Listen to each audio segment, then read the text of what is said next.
চারতলার বাসায় আমার মেয়েটাকে টার্গেট করে গুলি করা হয়েছে 19শে জুলাই সেই দিন।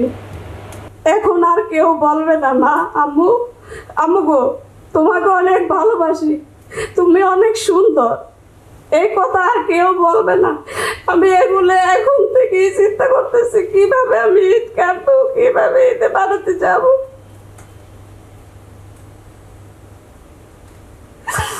আমরা ভালো নেই, নাইমাকে হারিয়ে আমি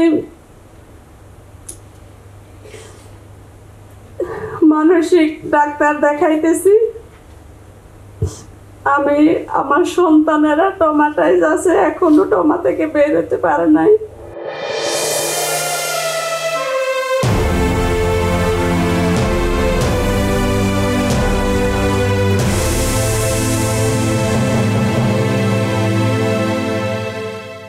আসসালামু আলাইকুম, আমি শহীদ নাইমা সুলতানার মা, যিনি অত্যন্ত মেধাবী ছিলেন।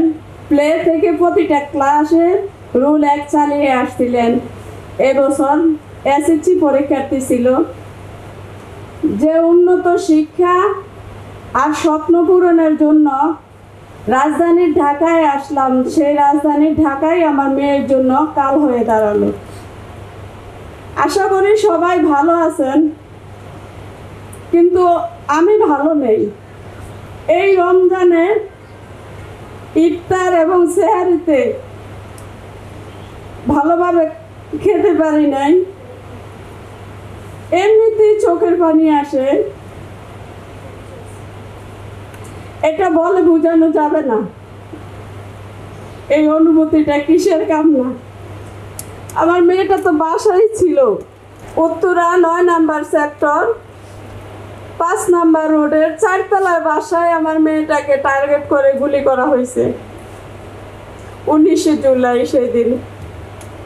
এখন মানে আমরা কেউই ভালো নাই। এই ঈদের কেনাকাটা আমরা এখনো কেউ করি নাই, কারণ সবসময় আমরা, আমার 3 সন্তান, 2 মেয়ে 1 ছেলে, আমরা ফ্যামিলির 5 জন, খুব সুখের একটা সংসার ছিল। নাইমাকে হারিয়ে আমরা অনেক কষ্টে আছি। আমি এই হত্যাকাণ্ডের বিচার চাই। আন্তর্জাতিক ট্রাইব্যুনালে প্রসিডিং চলতেছে নাইমার বিচারের জন্য, আমি এটার বিচার চাই। আর আমার মেয়ে সব সময় ঈদের দিন সকালবেলা ঘুম থেকে উঠে বলে, মা তুমি অনেক সুন্দর, তোমাকে অনেক ভালোবাসি।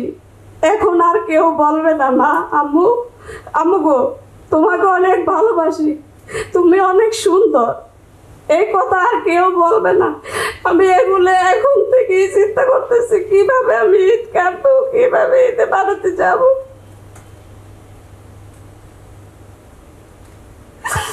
আমরা ভালো নেই, নাইমাকে হারিয়ে আমি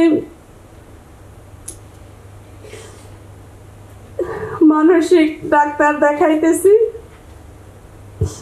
আমি আমার সন্তানেরা টমাটাইজ আছে, এখনো টমা থেকে বের হতে পারে নাই। আমাদের জন্য দোয়া করবেন। আসসালামু আলাইকুম।